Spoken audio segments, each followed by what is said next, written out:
So students, let's look at problem number 12.8 in Edward Dowling's book, and let's solve it through Cramer's rule in order to identify the critical values. And then the question has also asked to identify whether the function is at its relative maximum or minimum. Now, given y is equal to 3x1 square minus 5x1 minus x1 x2 plus 6x2 square minus 4x2 plus 2x2 x3 plus 4x3 square plus 2x3 negative 3x1 x3. So this is the given equation from where we need to identify y1, which is simply equal to 6x1 minus 5 minus x2 minus 3x3. Set it equal to 0. Then we get y2 is equal to negative x1 plus 12x2 minus 4, which is equal to 0. We can also give the equation number here. This is equation 1 and this is equation 2. And from y3 we get 2x2 plus 8x3 plus 2 minus 3x1, which is equal to 0. This is equation number 3. Now we can rearrange these three equations and can write down that y1 is basically equal to 6x1 minus x2 minus 3x3, which is equal to 5.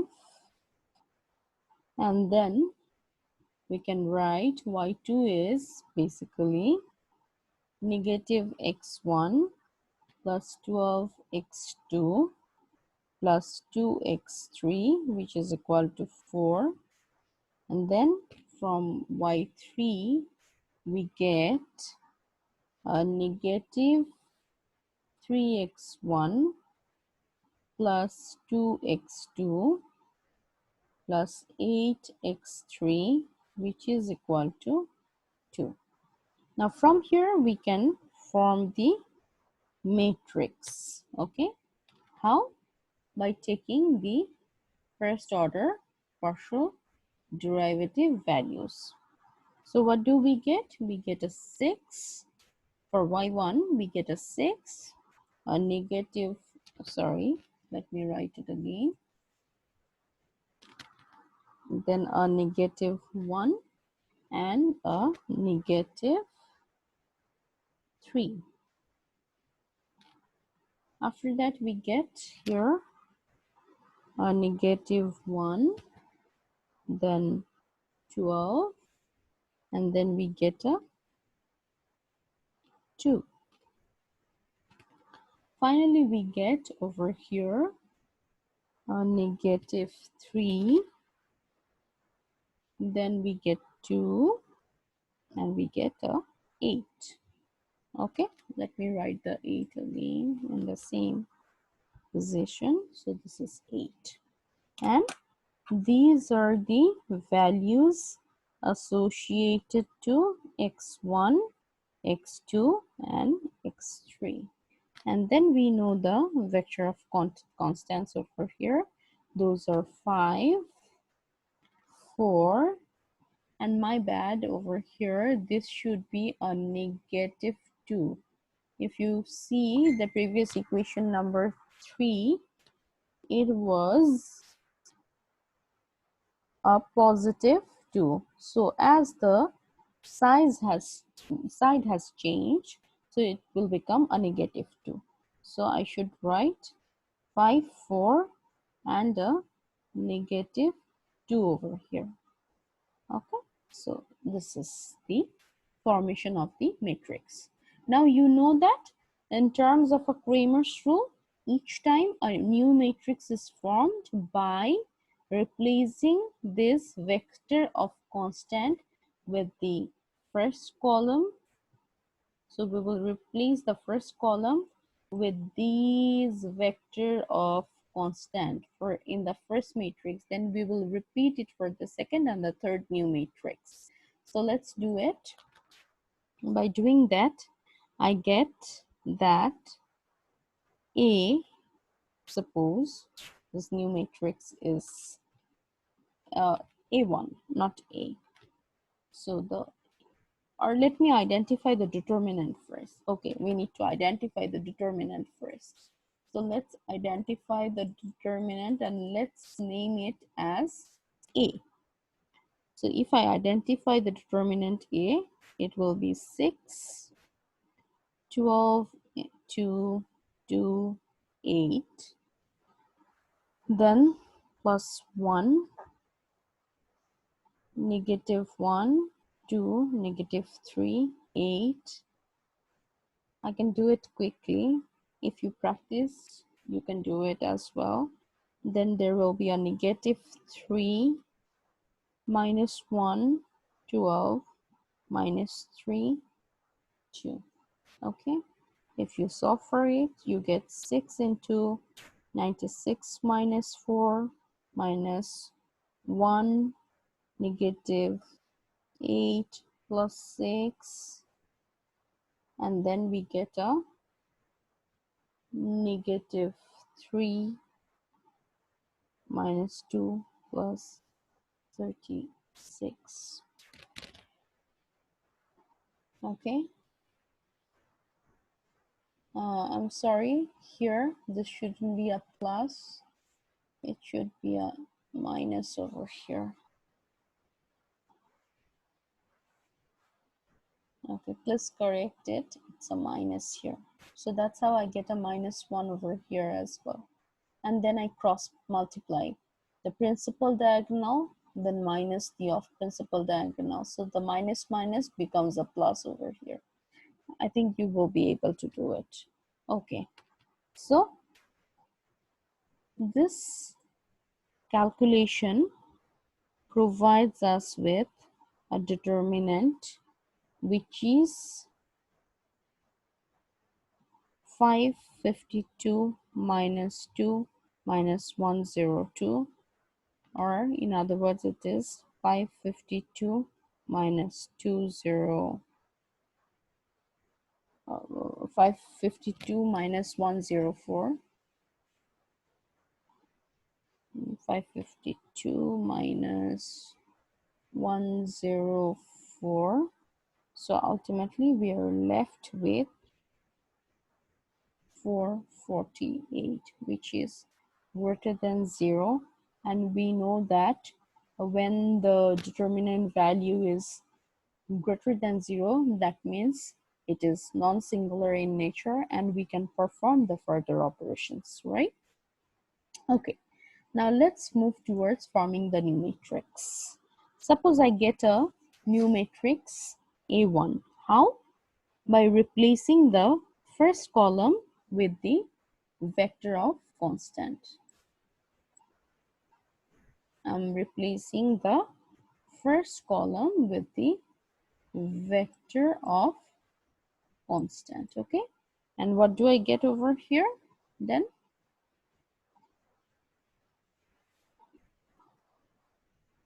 I get 5, 4 and a negative 2. Okay, I get 5, 4, negative 2. I will write it again. Yes, so I get a 5, 4 and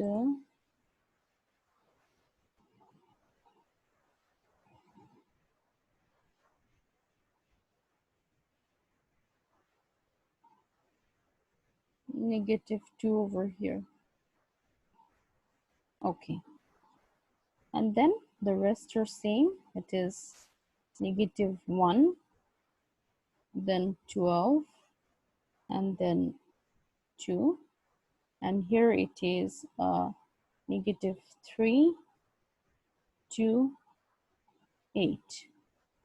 Okay, now if you solve for this matrix and identify the determinant of it, so this is the matrix first of all, then you will identify the determinant. So if you identify the determinant of it, A1, you know the procedure by now, you will get a 400. And then what do we need to do?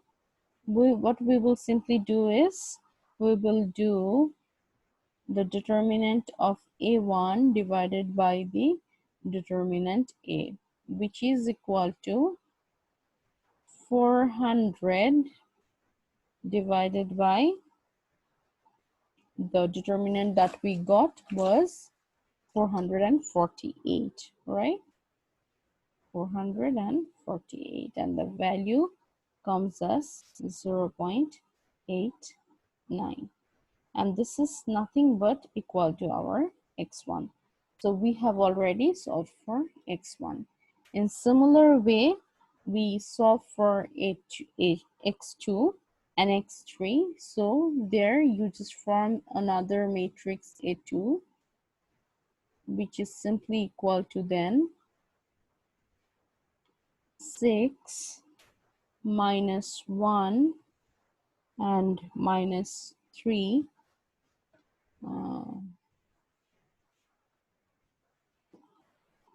6 minus 1 and minus 3, and then you replace the second column, which is 5, 4, negative 2, and then the third column remains same, negative 3, 2, and 8, right? And here you get the determinant value. So that is your A2, determinant of A2. So your determinant of A2 is equal to 184. As a result, your x2 is equal to determinant of A2 divided by determinant of A, which is simply equal to 0.41, because A2 is 184 divided by 448. So you will get 0.41. And finally, for the determinant of A3, similar way, you can do it. You will get, for A3, it is negative, yeah, for A3, it is negative 0.02.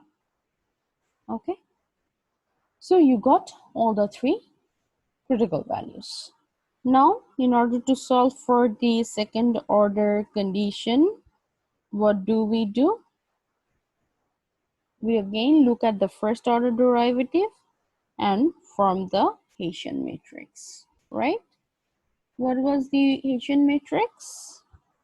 The Hessian matrix is by taking the first order derivative 6 and then minus 1, minus 3, then you get minus 1, 12, 2, minus 3, or let me write minus 3 again in the right position. So it is minus 3, 2,